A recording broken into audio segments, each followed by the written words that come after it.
This video is brought to you by Squarespace.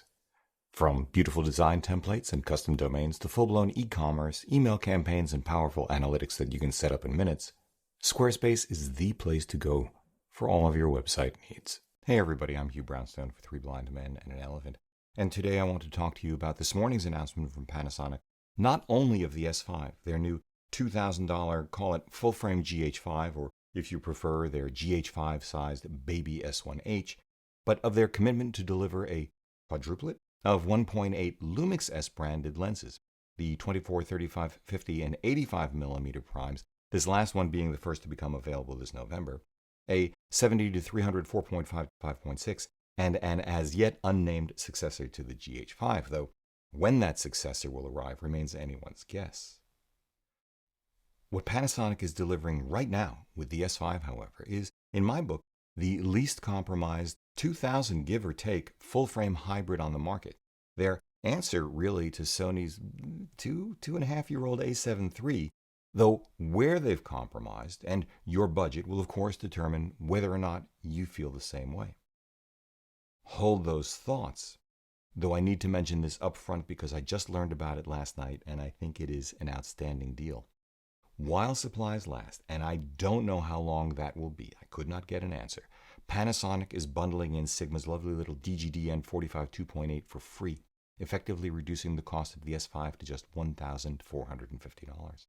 I'll just cut to the chase on this one. At that price, the S5 is untouchable among full-frame hybrids, which doesn't make it perfect, let alone the right choice for you. So let's get into some details, especially given the arrival earlier this year of Fujifilm's APS-C X-T4, a camera which not even 2 months ago I named the best hybrid in the market irrespective of sensor format, though that was before Sony's A7S III. Back to the S5. To begin, the S5 inherits the design vocabulary and really outstanding ergonomics from the Lumix line first revealed with the G9.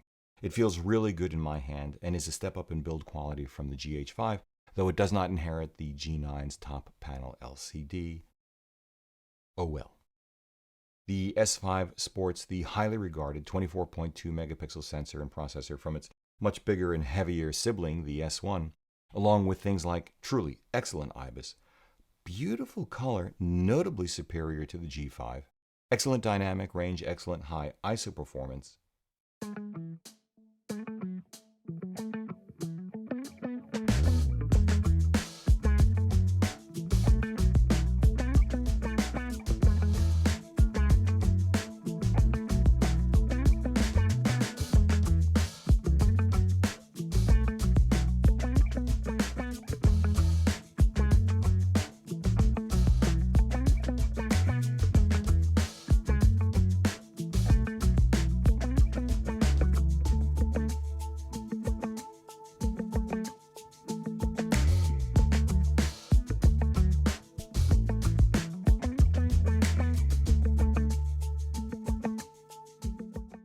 and a bunch of photocentric functions like pixel shifting, offering high resolution as in 96 megabyte capture for, say, product or food shots, and something called Live View Composite to help you pre-visualize long exposure astrophotography and landscape capture. It also boasts the kind of video features that made the now 3.5-year-old GH5 such a phenomenon, like 180 frames per second full HD slow motion, anamorphic squeeze and de-squeeze while maintaining in-body image stabilization, waveforms, yada yada yada. And from the Big Daddy S1H, features like dual SD UHS-2 card slots, full-frame internally recorded UHD 4K 24p 10-bit 422, and cropped UHD 4K 60p 10-bit 420, dual native ISO, S&Q, full V-Log, V-Gamut, loadable LUTs, you get the idea. Of course, it has dedicated mic and headphone jacks, and now a USB-C port, which allows for charging and or powering the camera, along with excellent battery life and robust heat management. Indoors, at 73 degrees, for example, our pre-production S5 recorded UHD 4K 24p 8-bit 420 long GOP H.264 for 2 hours and 36 minutes before the battery exhausted. Outdoors, mid-80s, midday sun under a cloudless sky, The S5 recorded until it ran out of room on a single SD card, 64 gigabytes I happened to place inside. So yeah, I should have put in a second card. I forgot. We had things going on. And yes, I would have done a second test if I'd had the time. I will get to it in a subsequent video.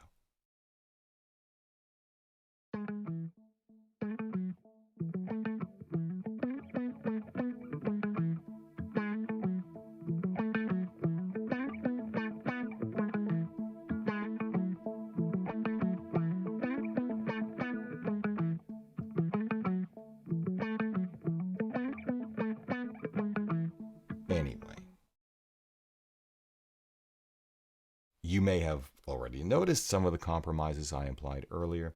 So let's address what I think are the significant ones right now, because there's no reason to keep you here until the end if it just doesn't make sense for you. So, 1. The only unlimited internally recorded 4K available on the S5 is UHD 24p 8-bit 420. Every other 4K frame rate and bit depth combination is limited to 30 minutes. On the other hand, all full HD frame rates and bit depth combos will record internally without limit, and those 4K limitations go out the window if you record to an external monitor like the Atomos Ninja 5. This is not a big deal for us because we generally only record UHD 4K 8-bit 420 anyway. The storage and processing overheads are almost always not worth it to us by the time the internet and YouTube do their compression thing. And we do own a Ninja 5 when we really need it. 2. There is no DCI 4K yet, although that's coming in a firmware upgrade, as is 5.9K RAW via HDMI to the Atomos Ninja 5. Now, I'd be happy to explore that wider frame, but 5.9K RAW requires, again, more storage and horsepower than we're currently inclined to buy. 3. There's no shutter angle option, but because this is a surprisingly nice feature to have, less futzing when changing frame rates, I can't imagine it won't become available through another firmware update at some point as well. 4.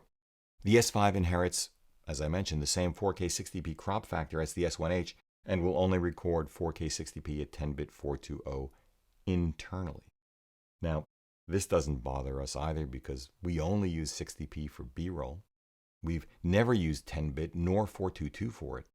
And it's easy enough for Claudia to take one step back to adjust for the narrower field of view from the crop when we do. Image quality itself is absolutely fine for our purposes, but then it already was on the Micro Four Thirds G9.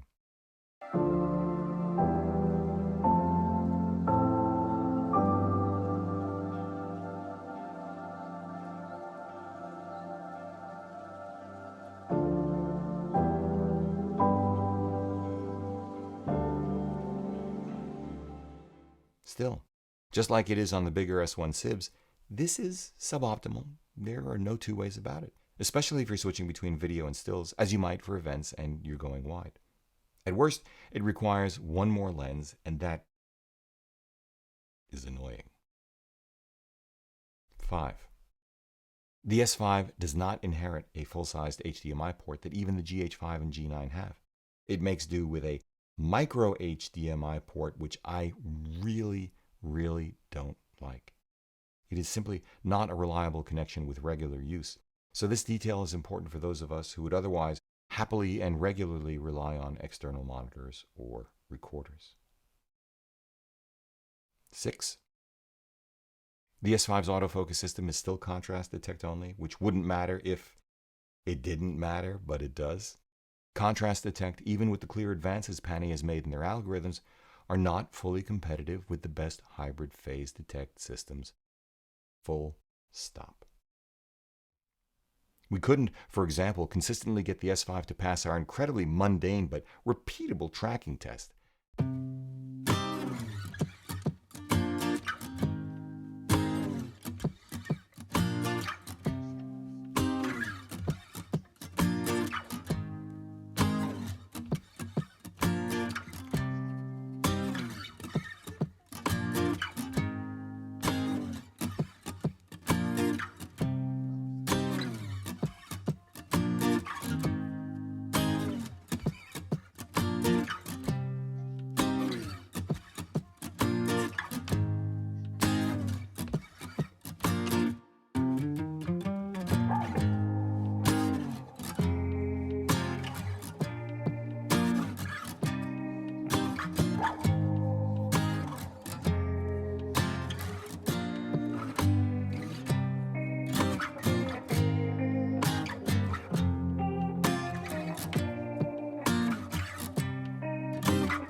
Then again, our Sony a64 didn't consistently pass it either. It turns out it's a lot tougher than one would think. Not that this really matters to us again. We simply don't do tracking shots. They add no production value for the kind of work we do. We do use autofocus for location, behind the scenes, and gimbal work, which is why we've kept our a6400, but the G9 has proven itself sufficient, like it did last February in a BTS experiment in the Sonoran Desert at night.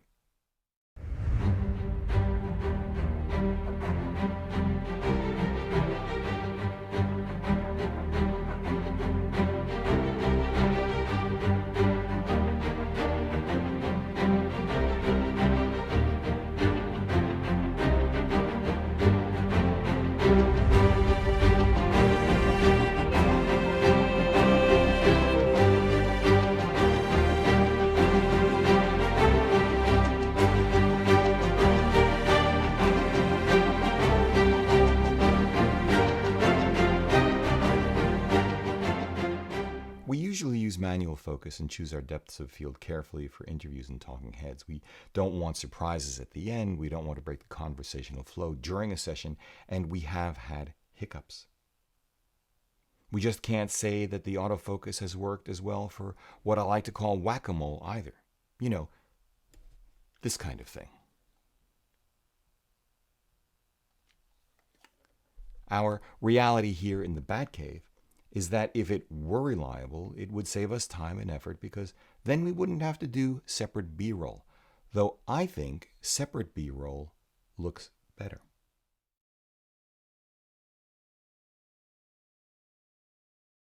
And while I have a reasonably expressive face, which may or may not be your cup of tea, I understand I don't like looking at my face either, I tend to maintain the same distance to the sensor plane when doing these kinds of talking head videos. Except when I don't. You know what I mean? Of course, the punchline is that I'm filming with the S5 right now, central area autofocus, speed, and sensitivity maxed out. So that ought to tell you something about their most recent round of autofocus tweaking. Though, by the way, this is the dirty little secret of even the best autofocus systems today. It is often only after the next iteration of any of them comes to market that people begin to acknowledge the scenarios where the autofocus wasn't psychic in the last one. What else? The EVF is only 2.4 million dots, less than the GH5 and G9, but if manual focus is critical for video, you'll likely be using a monitor anyway. Still, it's a better EVF to my eye than the one in our a6400. Again, your mileage may vary, especially if you're an event photographer, and that's fine. Bottom line, there is a lot to like here, and as I've said, the S5 is keenly priced. The thing of it is, there are so many moving pieces in the industry right now. I'm talking everything from the just-teased GH5 successor to the rumored Sony A5 and eagerly anticipated A7 IV, the recently released Nikon Z5 and original Z6, the Brave Sigma FP, the yes it is, no it isn't shipping Canon EOS R6, and maybe the rumored C70, Fujifilm's APS-C X-T4, and the discontinued original Leica SL. But most especially, Sony's A7S III, even if it is much more expensive. So let's get into the competition. Though before I do, I want to give a shout out to our friends at Squarespace for making this episode possible. With their elegant layouts, click, drag, and drop interface, customization tools, excellent support, and more, Squarespace makes it a cinch for photographers and content creators, really any small to mid-sized businesses in any industry, to have an outsized presence on the web, and that has never been more important than now. Squarespace can literally have you up and running in minutes with a beautiful website and custom URL tailored to the way you want to present yourself. They really understand what it takes to build your online identity and grow your business. When you're ready to move beyond your basic site, Squarespace has you covered with their fully integrated and extensible platform. We know. Not only do we use Squarespace for our production company, blog, documentary, and personal photography sites, but we've integrated email blasts and commerce. We book our street photography workshops, sell our Streets of New York book, and just now have set up scheduling for those new one-on-one live video sessions all through Squarespace. It just works. Not a systems admin in sight. which doesn't mean I don't have questions, but again, Squarespace's customer service is terrific. So hop over to squarespace.com/Hugh for a free trial and get an extra 10% off your first website or domain purchase when you're ready to really give it a go by using the discount code Hugh at checkout. Again, that's squarespace.com/Hugh and discount code Hugh at checkout. Thanks, Squarespace. So, right, let's start with the A7S III because it's the latest hybrid out there. It was eagerly anticipated, and this is really simple. The A7S III is the most complete, highest performance, least compromised, video-centric hybrid in the market. Period. Credit where credit is due. It may have taken them 5 years, but Sony addressed just about every single issue raised since the A7S II was launched. The A7S III is designed and succeeds as a 4K 10-bit 422 workhorse for workaday pros. No nonsensical 8K bait and switch, no thermal gate right up there with the Volkswagen diesel emissions scandal. It just does what it's supposed to do, and it does it well. No crops, no recording limits. 4K up to 120 frames per second, 1080p up to 240 frames per second. A stonking 0.91x 9.44 million .EVF, full-sized HDMI port, a flippy screen, redone menu system and touch interface, essentially no overheating when used with lenses appropriate to the task. Now, I'll put a link to my video on that story, The Simmering Sony, in the show notes down below. It certainly has one of, if not the best autofocus systems on the market. And with the Sony E-mount, access to the most complete, performant, and varied lens ecosystem, I think, in the mirrorless world, at least for now. Personally, on the other hand, I don't love the A7S III's ergos. The Ibis is still the weakest among full-frame hybrids that's meaningful to us. There's no shuttle angle either.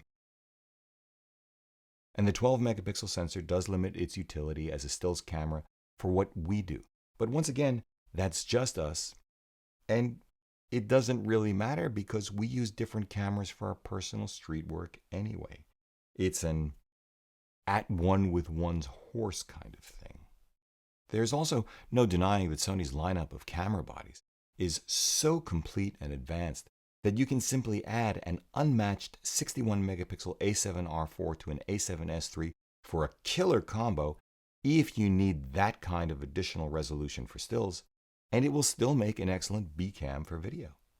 But those two bodies will set you back a combined $6,700. You could always pick up a 24-megapixel A7 III instead for a combined $5,200 if you needed what I'll call Goldilocks level resolution. Or you can always buy used, but however you slice it, even used, that is a lot of dough for the, yes, absolutely very real advantages Sony's cameras offer over the $2,000 S5 for those who actually use those advantages. If you didn't, if the S5 is all you actually need, you could, for example, kit out your S5 with the excellent Lumix S Pro 24-70 2.8, which I'm using right now, and pocket a couple of grand and change compared to that Sony combo body package. You could go for Sigma's DG-DN 24-70 2.8 and pocket even more.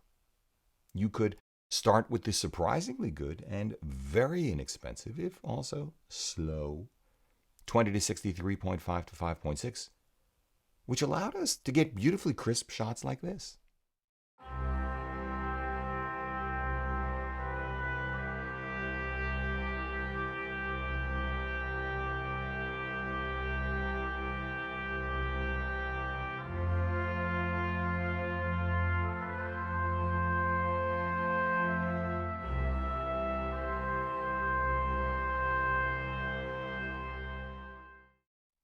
We're talking $2,300 for the S5 bundled with that kit lens, though I have to call this out again, guys, really. Panasonic bundling Sigma's 45 2.8 DG-DN lens with the body for free on a first-come, first-served basis? I'll put a link down in the show notes below to my review of that, and of course, links to purchase. For some of us, the stretch to $3,200 for the A7S III alone would be a bridge too far, but for others of us, the A7S III is a heck of a bargain and all we need. As for the other full-frame competitors I've mentioned that are already shipping, well, the S5 has the goods to eat into all of them because it is as good or better than all of them, save for autofocus, except perhaps for the Sigma FP. And again, the S5's autofocus will be less of a concern for many of us in the real world than one might think. The S5's 24.2 megapixel sensor is rated as second among all sensors 30 megapixels or under by DxOMark. It has the dual card slots the Canon R and RP and Nikon Z6 don't. The Ibis the Canon R and RP, Sigma FP, and Leica SL don't. The video chops from bit depth and chroma sampling to unlimited recording and heat management that none but the Sigma can touch. I mean, you get this idea too. The S5 might well cut into S1 sales. It might cut into S1H sales too, because 6K remains esoteric. And the S5 is half the price. Finally, if those 1.8 primes Panasonic is promising are as good at what they do as are the flurry of new mirrorless L-mount lenses from Sigma, if they are as performant, say, and keenly priced as Nikon's Nikkor Z primes, it's a new ball game. These are the lenses I, for one, have been waiting for. What about the X-T4? Well, as I said just 2 months ago, I called it the least compromised hybrid in the market, irrespective of sensor, without qualifier.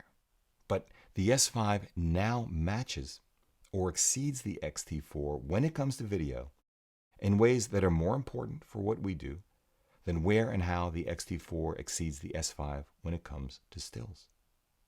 The S5 offers unlimited recording, better heat management, a dedicated headphone jack, and despite not being as enjoyable as a photographic instrument, its ergos are cleaner for video, at least in my hands. The X-T4 has more responsive autofocus. I love its film simulations, its glass, and its emphasis on the exposure triangle. But not being able to record unlimited in-camera is a big deal for our documentary and conversation work. Still, if you told me that you prefer the X-T4 and lenses like the 16mm 1.4 and 56 1.2, I would understand.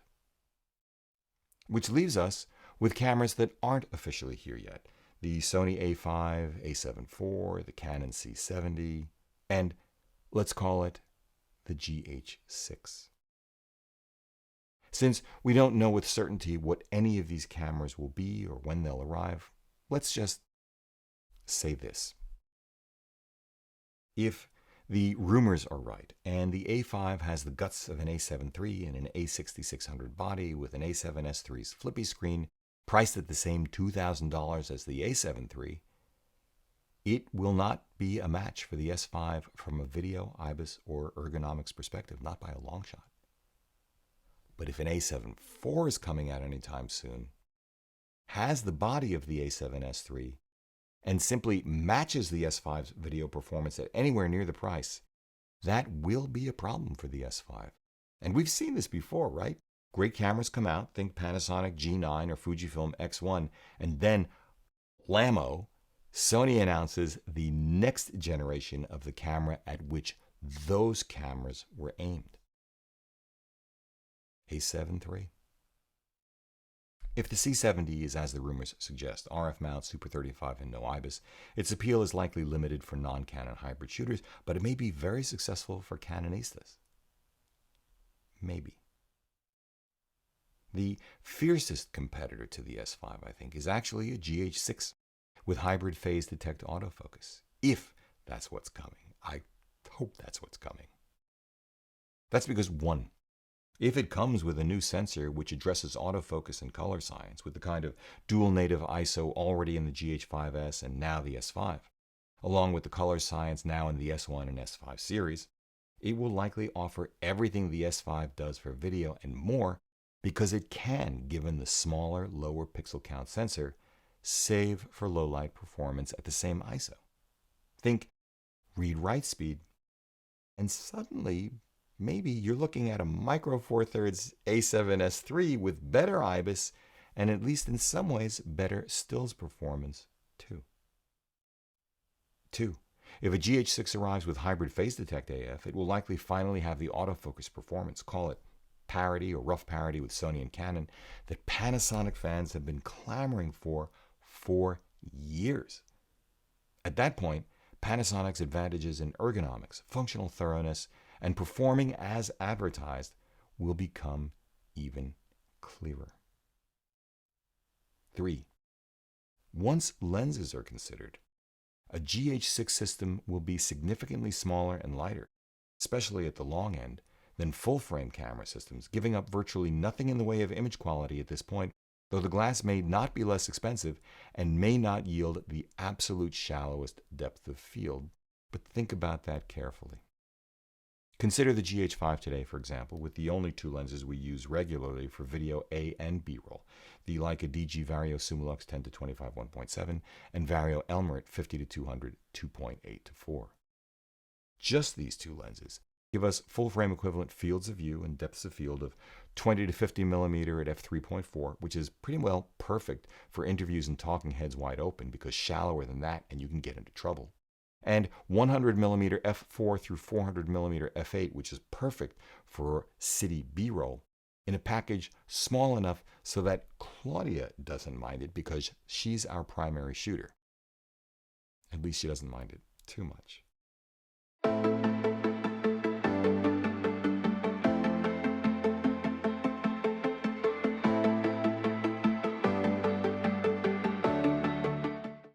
And those two lenses are brilliant. If you think a 400 millimeter f8 is consumer grade, all I can ask is, have you ever actually used this 50-200? Have you noticed that Canon is suddenly offering a pair of super telephoto single aperture f11s? We're talking a 3-stop light disadvantage irrespective of depth of field. The GH5 costs $1,400, the Vario Sumilux $1,800, and Vario Elmarit $1,500 for a total of $4,700. An S5 costs $2,000, the S Pro 24-70 2.8 $2,200, and the Sigma DG-DN 100-400 5-6.3 costs $950 for a total of $5,150, which is within 10% of the GH5 kit. But the GH5 kit is 26% lighter, give or take, and just about 1/3 smaller by back of the envelope volume calculations. Substitute the $600 20-60 or $1,100 for the Sigma 24-70 2.8 for the S Pro 24-70 2.8, and now you're talking about a full-frame kit roughly equivalent to the GH5 kit for between $3,550 and $3,950, up to $1,000 less than the Micro Four Thirds system, but without the Micro Four Thirds highest-end video capabilities. Though at that point, the full-frame S5 kit can be as much as 6% lighter than the Micro Four Thirds kit, if still no less than 12% larger. Which, on the one hand, might be an inducement enough for Lumix loyalists to jump to full frame. On the other hand, give people a GH6 as I've outlined for $2,000, and new lenses with phase detect autofocus, and it is a new day for Micro Four Thirds. The challenge in all of this for Panasonic, I think, is that, like Canon, they have to balance R&D costs and tooling costs across two different mounts in an exceptionally difficult market. Sony and Nikon do not, but they face the same market. And as I said earlier, who knows when a GH6 body will arrive and what lenses will arrive with it. The S5 strikes me as a keenly priced, precisely assessed set of trade-offs, one autofocus generation away from dominating its segment, the same way the GH5 has for the last 3.5 years. But it feels a little bit like a 21st century example of Pareto's paradox. Even with each firmware update, Panasonic halves the distance to autofocus parity with Sony and Canon. It will never quite reach it. Someday, however, the gap will become so small that only the theoretical advantages will remain. I look forward to that day because, if you haven't guessed it, I really like Panasonic.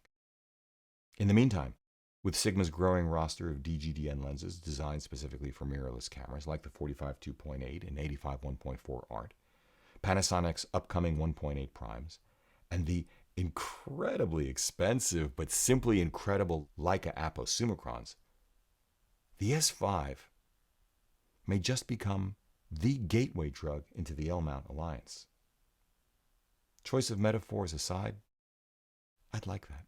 Thanks again to Squarespace.com for making this episode of Three Blind Men and an Elephant possible. For all of your website needs, if you're a small or mid-sized business, a solopreneur, Squarespace is the place to go. Get your free, no-strings-attached 14-day trial at www.squarespace.com/u. And if at the end you decide you really love it and are ready to go for it, save 10% by using the discount code HUGH at checkout.